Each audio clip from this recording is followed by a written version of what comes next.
Welcome back to Module 3. In this module, we're going to discuss the state of technology and innovation in the world. The state of technology and innovation in the world has three basic ingredients that drive economic growth in our research: productivity, capital, and labor. All three drivers are facing new challenges today. There has been a slowdown in productivity and investment, shifts in the labor markets, rising inequalities as discussed in previous modules, and a change in growth pathways because of technology and innovation. However, even in the midst of slow productivity growth, we have seen a boom in digital technologies. We've seen a boom in technology and innovation. This has boosted growth and expanded opportunities and improved service delivery from many different aspects. So in this module, we're going to talk about inclusion, efficiency, innovation, and the main mechanisms by which technologies promote development. In this particular figure, we break down the three indicators: innovation, which deals with scale of economies and platforms; automation and coordination, which focuses on efficiency; and the search and information, which focuses on inclusion. When we look at the state of technology and innovation in the world, we must understand that technology and innovation is inevitable. They both hold considerable potential to lift the trajectory of productivity and economic growth and create new and better jobs to replace old ones. So technological change is inherently disruptive and it entails difficult transitions. As mentioned in previous modules, it's impacting the labor market, especially those who don't have the resources and access to pivot. There is inevitably winners and losers as in globalization. So let's take a look at how countries are ranked, as well as the overview of our world technology champions. In order to do so, we must understand the GII, Global Innovation Index. This is an annual ranking of countries by their capacity for and success in innovation. GII provides detailed metrics about the innovation performance of 131 countries and economies. In the midst of the 2020 global pandemic, the top 10 countries and economies that led the GII, the Global Innovation Index, included Switzerland, Sweden, United States of America, United Kingdom, Netherlands, Denmark, Finland, and Singapore. Top 10 global leading countries scored according to 80 indicators. However, the most widely used indicator is the expenditure of research and development, R&D, as a proportion of the country's GDP, or also known as the R&D intensity. This is the indicator that countries use in efforts in science, technology, and innovation. Now, the drivers of innovation and technological advancement are very important to understand and know. Quality of innovation among technological advanced economies is based on the quality of the university education. For developing countries, this poses a major challenge, as we've seen in research and statistics and evidence by MSMEs who possess low levels of education. The bar chart that we're getting ready to review illustrates a general observation drawn from the first three countries, reveal that primary school education is the most prevalent level of education among MSME owners. Only in Botswana does it portray a rather different pattern than that of other countries. A larger percentage of MSMEs have graduate degree education. Another driver of innovation is the availability of higher number of qualified researchers, which means advanced knowledge, advanced education. So let's take a look at the bar graphs here. As you can see in this example with Malawi, 9% have no formal education, 53% primary education, 32% secondary, but only 1% and 2% university education. Similarly, we see this in Lesotho, even though we see a higher percentage in college education of 8.8% and 4% in university education. In Tanzania, we see even a lower percentage of university training. But in Botswana, it portrays a rather different pattern, where 57% of its business owners have graduate education degrees, which is impacting the ability for countries, MSMEs in that country to be able to pivot and to shift and mitigate the challenges of COVID-19.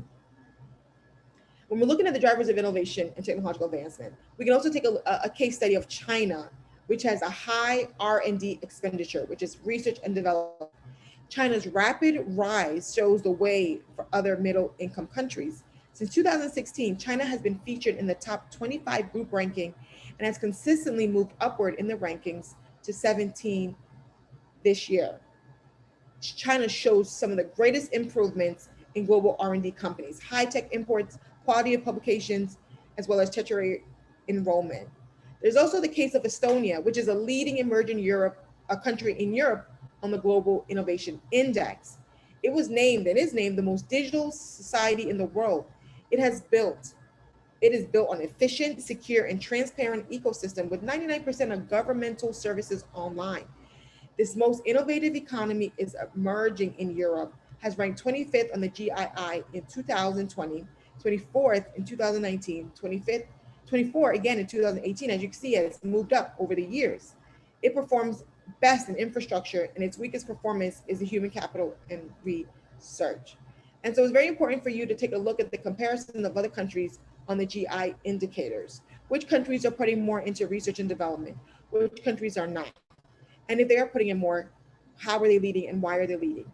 These charts also share which countries have patents. Patents are typically those who are more educated, who are coming up or know how to navigate those systems. We have countries that focus on scientific and technical publications. And so it's so important to understand and to analyze other countries and case studies to see what is being done in comparison to what is being done by you as an MSME owner or you're in your country as a stakeholder. Here we see Estonia performs best in infrastructure, but is weakest in human capital research. Frontier technologies are very important to this conversation. There is no single definition for frontier technologies, but they are generally considered as the new and rapidly developing technologies leveraging digitalization and connectivity.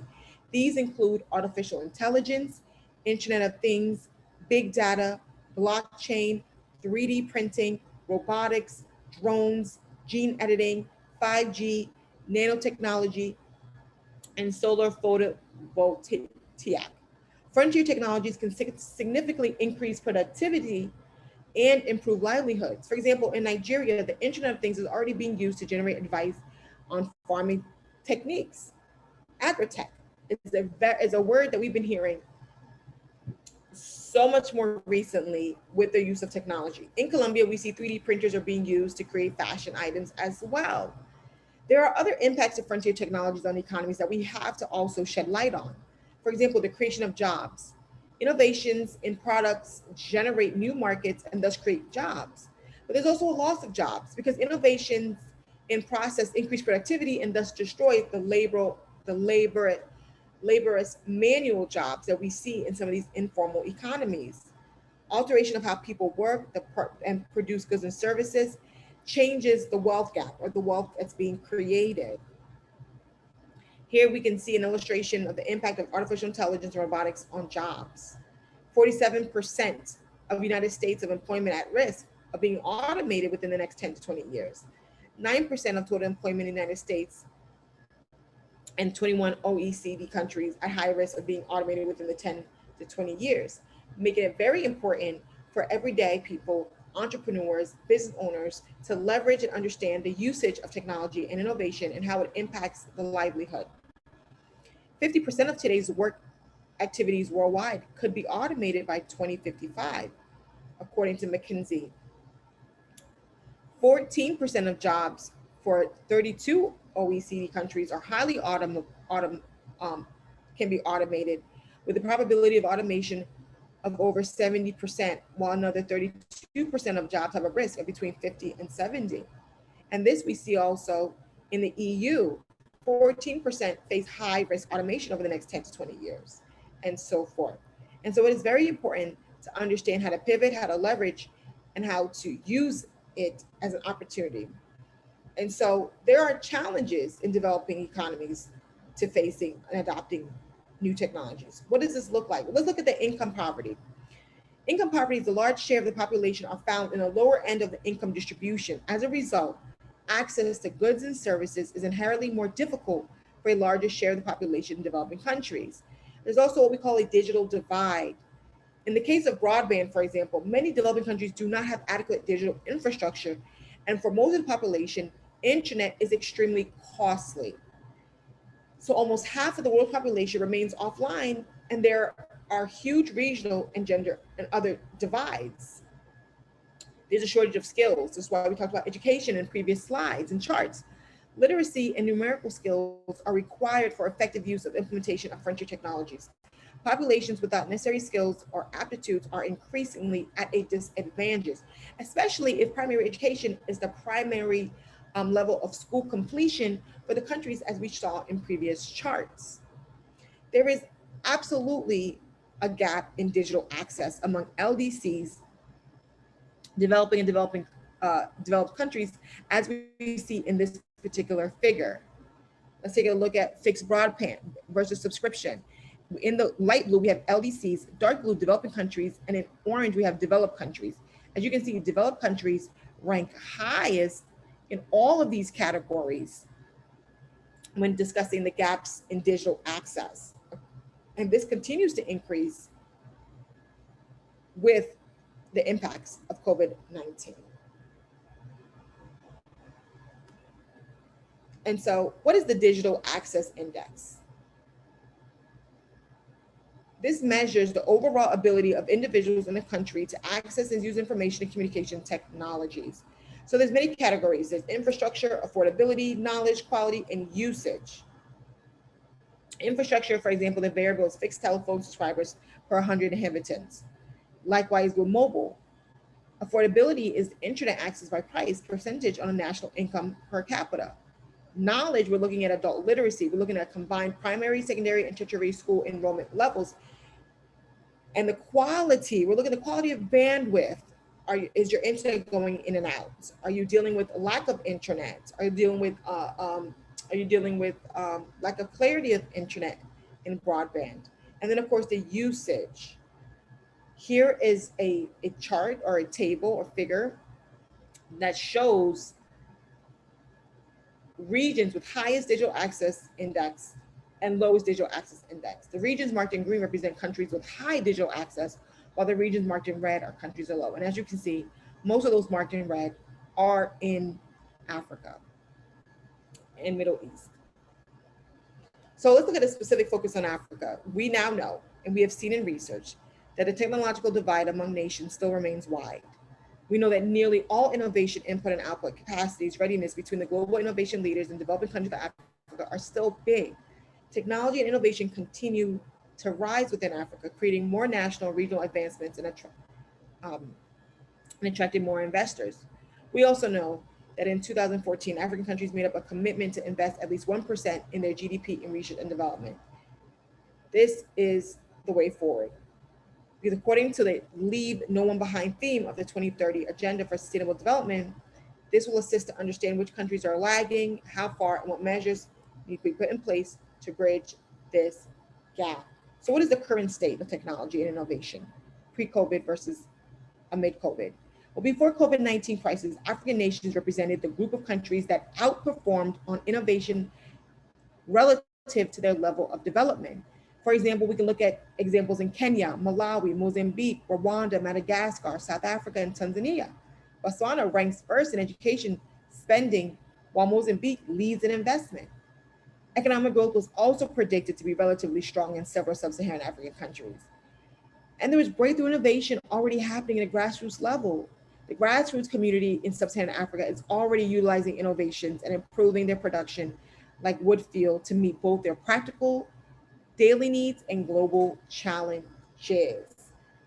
But despite the remarkable performance by other countries and other regions, it's still categorized by low levels of science technology, high reliance on donors on research and development, and limited science industry linkages.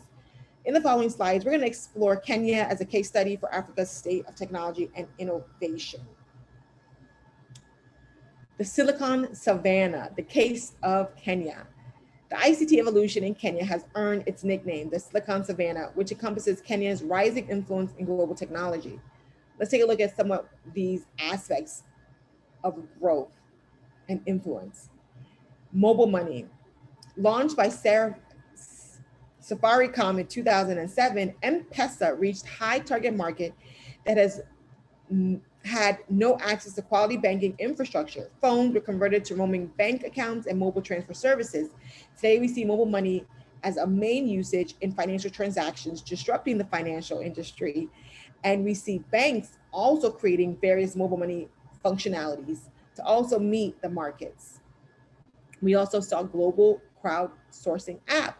After the M-Pesa launch, there was also an app called the Ushadi, which launched with the aim to digitally and rapidly publicly track outbreaks of violence in Kenya. As you can see with this app, technology and applications, mobile applications began to be used as a form of information and transaction and delivery of information. This then also encouraged this influx of incubators, the Africa's Tech Incubator model. The idea came from Eric Hersman with the iHub Innovation Centers, where it pretty much connected ideas and entrepreneurs, investments, and innovations across the continent. We've now seen a growth of incubations across the region as a new norm for where entrepreneurs, MSMEs, small businesses, innovators can go to create and address some of these challenges. We also see that government commitment to ICT policies. Kenya was the first to be approached by Google's regional base because of the government embraced the internet. Unlike other African regulators who protect state telecom monopolies, Kenya was early and enthusiastic about liberating telecoms and fiber networks.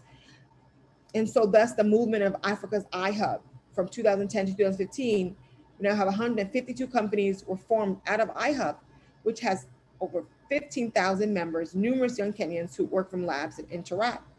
It's important to understand and know that this is not specific to Kenya alone anymore. We have begun to see this across all of sub-Saharan Africa. We also began to see global partnerships and investors. For example, within the 2 years since it started, M-Pesa was winning international tech innovations with nearly 6 million customers transferring billions annually. This attracted global partnerships and investors. Foundations became excited as well. Kenya had $1 billion foreign direct investment from Jack Ma, who also shared with business owners and entrepreneurs in Kenya the use of e-commerce to increase opportunities of doing trade and business. But how do other African countries compare? There are measures for evaluating the current state of technology and innovation in Africa called the African Leapfrog Index. The framework integrates the following 9 metrics. First benchmark is the ease of creating digital jobs. This evaluates a country's readiness and potential for high-skilled digital jobs, medium-skilled digital jobs, and low-skilled traditional jobs. The second benchmark is governance and infrastructure reliance. This evaluates freedoms of speech, online exchange, governance, digital service regulations, basic infrastructures, connectivity, mobile networks, and electricity supply. Third benchmark is the foundational digital potential. It evaluates overall state of digital evolution, digital momentum, and the use of mobile money. So what is the way forward? There are 8 essentials of innovation. There is no one proven formula for success in all different regions of Africa. However, there are attributes that are proven indicators to help MSMEs and institutions spark innovation. Let's go through some 8 essentials to help you to innovate. The first is to aspire. This is one's ability to have a far-fetching or far-reaching vision that drives for change. Then you must choose, make a personal choice. This entails the ability to choose the most valuable idea to pursue, something that is a trendsetter, something that addresses a problem, something that has a future. Then we want to discover. This entails the company's effort to research more about their customers and their needs. Then to evolve. A business has to be able to change, pivot, to improve its systems and adapt to ever-changing environments. And then we accelerate and scale. With the rising demand of new products, and at a larger scale, businesses need to grow their operations and launch innovations in the relevant markets. Then you extend and mobilize. This is where business should embrace external partnerships to extend their reach and have a higher return.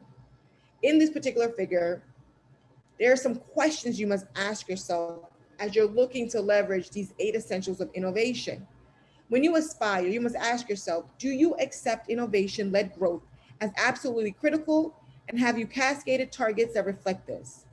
When you choose, do you invest in a coherent time, risk balanced portfolio of initiatives that are resourced to win?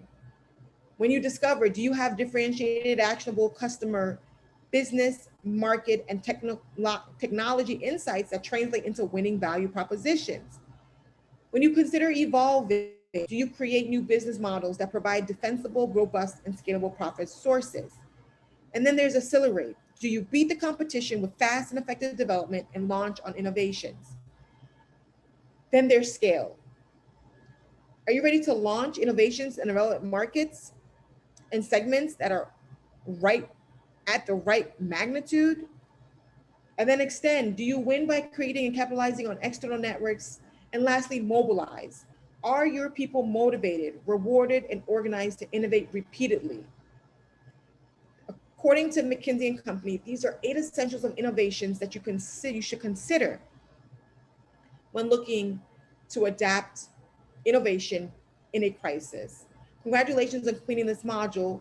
Make sure to participate in the forums, the questions, case studies for the full impact of the information being shared in this course. And we look forward to seeing you in the next module.